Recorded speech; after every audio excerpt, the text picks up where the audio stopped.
নাহমাদুহু ওয়া নুসাল্লি আলা রাসূলিহিল কারীম, আম্মা বা'দ। বাংলাদেশ খেলাফত যুব মজলিস ঢাকা মহানগরের উদ্যোগে আজকের এই খেলাফতের পতন ও মুসলিম উম্মার নেতৃত্বহীন 100 বছর শীর্ষক আজকের এই আলোচনা সভায় আমি খুব লম্বা আলোচনা করব না, সংক্ষেপে কয়েকটা কথা বলব। প্রথম কথা হলো, খেলাফতের পতনের সাথে যে কয়েকটা নাম ওতপ্রোতভাবে জড়িত আছে তার ভিতরে একজন হলেন কামাল পাশা, যাকে বলা হয় আতাতুর্ক, মানে তুরস্কের পিতা, তুর্কিস্তানের পিতা। 1924 সালে তুরস্কে যখন উসমানী খিলাফতের পতন হলো, কামাল আতাতুর্ক তুরস্কে সেকুলারিজমকে রাষ্ট্রীয়ভাবে প্রতিষ্ঠা করলেন। ওই সময়ের উলামায়ে কেরাম যারা উম্মাহ দরদি ছিলেন, আপনি কামাল আতাতুর্কের সেকুলারিজমের কথা বলেন অথবা জামাল আব্দুল নাসেরের আরবি জাতীয়তাবাদের কথা বলেন, এগুলার পিছনের মৌলিক কারণ কি? যেমন তুরস্ক দীর্ঘদিন আমাদের নেতৃত্ব দিয়েছে উসমানী খিলাফতের মাধ্যমে। কামাল আতাতুর্ক বা কামাল পাশা সেকুলারিজমের দিকে ধাবিত হওয়ার কারণ কি? জামাল আব্দুল নাসের আরবি জাতীয়তাবাদের দিকে ধাবিত হওয়ার কারণ কি? হযরত শেখুল ইসলাম জাসিস তাকি উসমানী হাফিজাহুল্লাহ এর উপর লম্বা আলাপ দিয়েছেন, আমি খুব সংক্ষেপ করে বলার চেষ্টা করব। দেখেন, ইউরোপে একসময় ইউরোপের রাষ্ট্রগুলো ধর্ম পরিচালনা করতো, তার ধর্মের অধীনে রাষ্ট্র পরিচালনা হতো। এক পর্যায়ে ইউরোপ নানা কারণে রাষ্ট্র থেকে ধর্মকে আলাদা করে দিল এবং রাষ্ট্রের জায়গায় রাখলো, ধর্মকে তারা ভ্যাটিকান সিটিতে দিয়ে দিল। এরপরে আপনারা দেখেছেন বাহ্যিকভাবে ইউরোপের উন্নতি হয়েছে, ইউরোপ কিছুটা অগ্রসর হয়েছে, নানা দিক থেকে তাদের উন্নতি হয়েছে। তো শেখুল ইসলাম জাসিস তাকি উসমানী হাফিজাহুল্লাহ যে কথাটা বলেছেন সেটা হলো, আপনি কামাল আতাতুর্কের কথা বলেন বা এই জাতীয় যারা আছে, তারা এই জায়গায় এসে চিন্তাগত প্রথমত ভ্রষ্টতার শিকার হয়েছে। অর্থাৎ তারা দেখেছে যে এই রাষ্ট্রগুলো আপনার তাদের ধর্মকে, খ্রিস্ট ধর্মকে রাষ্ট্র থেকে আলাদা করার কারণে তারা উন্নত হচ্ছে, তাদের উন্নতি হচ্ছে। সুতরাং আমরা কি করতে হবে? ইসলাম ধর্ম থেকে রাষ্ট্রকে আলাদা করতে হবে, ধর্ম আলাদা করে দিতে হবে, রাষ্ট্রকে আলাদা করে দিতে হবে। এই চিন্তা থেকেই তারা সেকুলারিজমের দিকে ধাবিত হয়েছে। এবং আপনারা জানেন কামাল আতাতুর্ক সে কি করেছিল? তৎকালীন যিনি শেখুল ইসলাম ছিলেন তার মাথার উপর কোরআন ছুঁড়ে মেরেছিল। কোরআন ছুঁড়ে মেরে কি বলেছিল? যে আমাদের উন্নতি অগ্রগতির পথে বাধা হলো এই কোরআন। অথচ তার এটা বোঝার কথা ছিল যে তুরস্ক উন্নতি হয়েছে কোরআনের কারণে, আরব উন্নত হয়েছে কোরআনের কারণে, ইসলাম ধারা। এই যে কামাল আতাতুর্ক বা এই জাতীয় যারা আছে তাদের এই যে চিন্তাগত ভ্রষ্টতা, এবং এই যে বই লেখা হয়েছে এখানে খেলাফতের পতন ও মুসলিম উম্মার নেতৃত্বহীন 100 বছর, এই বইয়ের 9 নম্বর পৃষ্ঠায় আল্লামা জাহিদ কাউসারী রাহিমাহুল্লাহর একটা রেফারেন্স নকল করা হয়েছে মাকালাতুল কাউসারী থেকে, মাকালাতুল কাউসারীর 368 নম্বর পৃষ্ঠা থেকে। আল্লামা কাউসারী রাহিমাহুল্লাহর কথা আমরা সকলে জানি, তিনি শেখুল ইসলাম ছিলেন।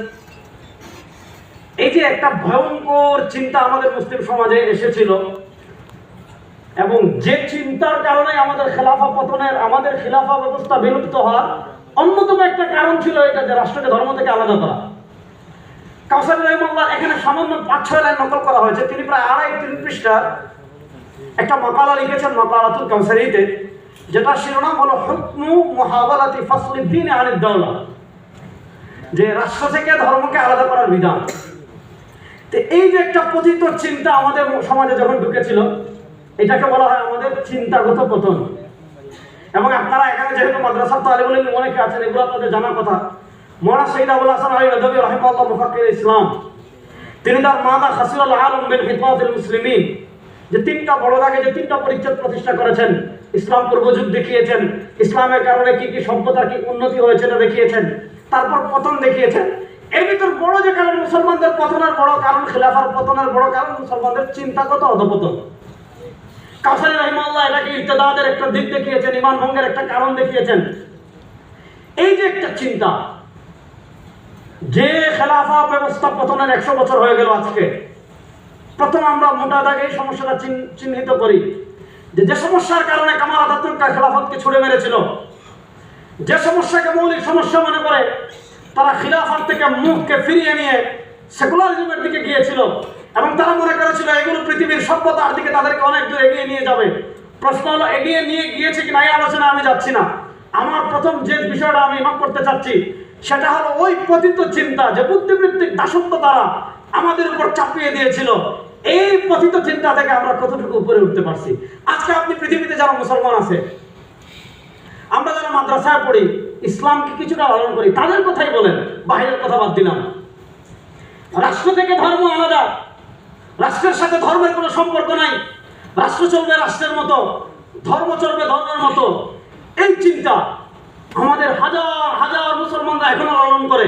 এবং এই চিন্তার কারণেই আলেমরা যখন রাজনীতিতে যায়, আলেমরা যখন নেতৃত্বে যায়, আলেমরা যখন বিভিন্ন সময় রাষ্ট্রের গুরুত্বপূর্ণ মৌলিক কাজ করতে চায়, তখন আমাদের মুসলমানরাই বলে আলেমদের কাজ কি? ওনারা মাদ্রাসায় থাকবে, ওনারা মসজিদে থাকবে, ওনারা খানকায় থাকবে, ওনারা জিকিরে থাকবে। এই কথাগুলো কোথা থেকে আসে? এই কথার মৌলিক সূত্র হলো, অর্থাৎ তারা ধর্মকে অনুষ্ঠান নির্ভর সর্বস্ব করে দিয়েছে। ধর্মকে তারা গুটি কয়েক অনুষ্ঠানের মধ্যে তারা কি করে দিয়েছে? সীমাবদ্ধ করে দিয়েছে। তাহলে এই যে 100 বছর যে আমরা পার করলাম, এই 100 বছর স্বাভাবিকভাবে 100 বছর পর পৃথিবীতে একটা পরিবর্তন হয়। এই 100 বছর পরে আমরা ইমারতে ইসলামিয়া দেখেছি আফগানিস্তানে, 100 বছর পরে আমরা পরিবর্তনের একটা হাওয়া দেখছি, আফ্রিকায়, 100 বছর পর আমরা পরিবর্তনের একটা হাওয়া দেখছি খুদ তুর্কিস্তানে, আমরা 100 বছর পর পরিবর্তনের হাওয়া দেখছি ফিলিস্তিনে। এখন আমরা যদি আমাদের দেশে আমরা যদি ইসলামকে নেতৃত্ব পর্যায়ে নিয়ে যেতে চাই, আমরা যদি ইমারতে ইসলামিয়ার দিকে যেতে চাই, তাহলে প্রথম আমরা যারা ইসলামকে লালন করি, ইসলামের আদর্শ ধারণ করি, আমাদের প্রথম যে কাজ হলো জাতিকে পতিত চিন্তা থেকে বিজিত চিন্তার দিকে নিয়ে যাওয়া। এই কাজটা যদি আমরা না করতে পারি এবং ইসলামী রাষ্ট্রের গুরুত্ব, ইসলামী রাষ্ট্রের প্রতিষ্ঠার প্রেক্ষাপট এবং এগুলো যদি আমরা মানুষের কাছে তুলে ধরতে না পারি, মানুষ আমাদেরকে সমর্থন দিবে না। এজন্য আমাদের একটা কাজ হলো, মুনাসিদ আবুল হাসান নাদভী রাহিমাহুল্লাহ মুফাক্কির ইসলাম, তিনি যেমন সময়ের ভাষা অনুধাবন করে ইসলামী খিলাফা পতনের পর সারা দুনিয়ার মানুষ যারা ব্যতীত হয়েছিল তাদের চিন্তা জগতে তিনি বই লিখে যেমন জ্বর তুলতে পেরেছিলেন, বাংলাদেশের মানুষ 52 বছর থেকে 53 বছর থেকে শুধু নেতার পরিবর্তন হয়েছে, শুধু চেয়ারের পরিবর্তন হয়েছে, শুধু গদির পরিবর্তন হয়েছে, কিন্তু শাসনের যে নীতি রয়েছে এগুলোর কোনো পরিবর্তন হয় নাই।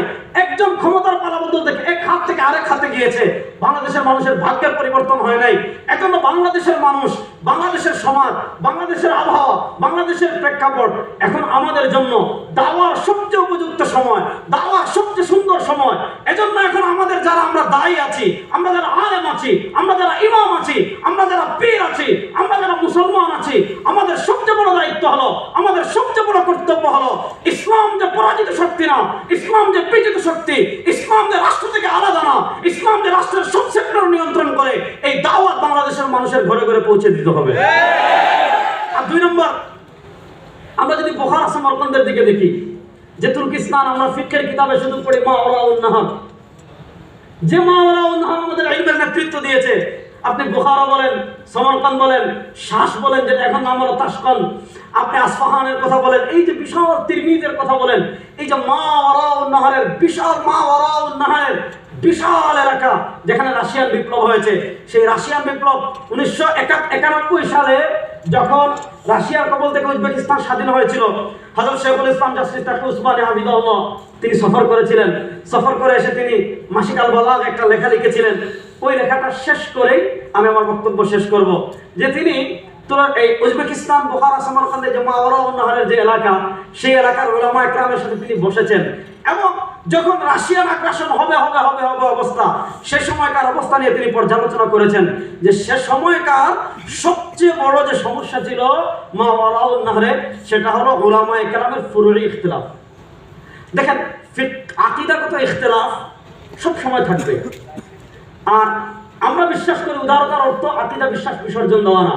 হ্যাঁ, আকীদা বিশ্বাস ঠিক রেখে বৃহত্তর স্বার্থ ঐক্য, এটা মুসলিম উম্মার অনেক নিদর্শন আছে। আমি যেহেতু আমার মুরব্বীরা আছেন, সবাই আমার মুরব্বী, আমি খুব ছোট্ট মানুষ, এই ছোট্ট মানুষ হিসাবে একটা অনুরোধ জানিয়ে আমার বক্তব্য শেষ করব, যে আজকে যারা আমরা আকীদাগত এক, আমি সব জায়গায় কথাগুলো বলি, আজকে যারা আমরা আকীদাগত আশআরী মাতুরিদি, আজকে যারা আমরা ফিকহগত দিক থেকে হানাফি, আজকে যারা আমরা মাসলাকগত দিক থেকে দেওবন্দি, এই আমাদের অভ্যন্তরীণ ছোটখাটো বিষয় নিয়ে যেভাবে আজকে দ্বন্দ্ব, যেভাবে আজকে মতানৈক্য, যেভাবে আজকে ইখতিলাফের তুমুল বাজার তৈরি করা হয়েছে, এই বাজার যদি আমরা নিয়ন্ত্রণ না করতে পারি, বাংলাদেশের আমাদের অরাধ্য খিলাফা আমরা কখনো প্রতিষ্ঠা করতে পারবো না। সুতরাং আমি অনুরোধ করে শেষ করবো, আমরা আমাদের প্রত্যেকের জায়গা থেকে, প্রত্যেকের অবস্থান থেকে আমরা সহনশীল হব। আমার ভুল হলে, যেহেতু এক মুমিন অপর মুমিনের আয়না, আমার ভুল হলে অবশ্যই আপনারা সংশোধন করবেন। আমার বক্তব্য কোরআন সুন্নাহ বিরোধী হলে অবশ্যই আপনারা কি করবেন? সংশোধন করবেন। কিন্তু আমরা প্রত্যেকের জায়গা থেকে আমরা যদি আদাবুল ইখতিলাফ এবং ইখতিলাফের সৌন্দর্য আপন জায়গায় ঠিক রেখে ইখতিলাফকে ইফতিরাকের দিকে না গিয়ে আমরা যদি ভাই ভাই হয়ে কাজ করতে পারি, বাংলাদেশের মানুষ ভুবুক্ষের মতো আমাদের দিকে তাকিয়ে আছে। আজকে যদি আমরা নেতৃত্বের জায়গায় এই সময় আসতে না পারি, 1924 সালে একবার সুযোগ এসেছিল, 1947 সালে একবার সুযোগ এসেছিল, 2024-এ আবার সুযোগ এসেছে। এই সুযোগকে যদি আমরা কাজে না লাগাতে পারি, আগামী 200 বছর হয়তো এই সুযোগ কাজে আসবে না। মুসলিম উম্মাহকে, বিশেষ করে এই বাংলাদেশে আমরা যারা ইসলামকে ফলো করি, আমরা যারা কোরআন প্রতিষ্ঠার স্বপ্ন দেখি, আমরা যারা নবী করিম সাল্লাল্লাহু আলাইহি ওয়াসাল্লামের সেই মদিনা রাষ্ট্র প্রতিষ্ঠার স্বপ্ন দেখি, আমাদের সবাইকে এক হয়ে একসাথে আল্লাহ কাজ করার তৌফিক দান করুন। আমিন। আসসালামু আলাইকুম ওয়া রাহমাতুল্লাহি ওয়া বারাকাতুহু।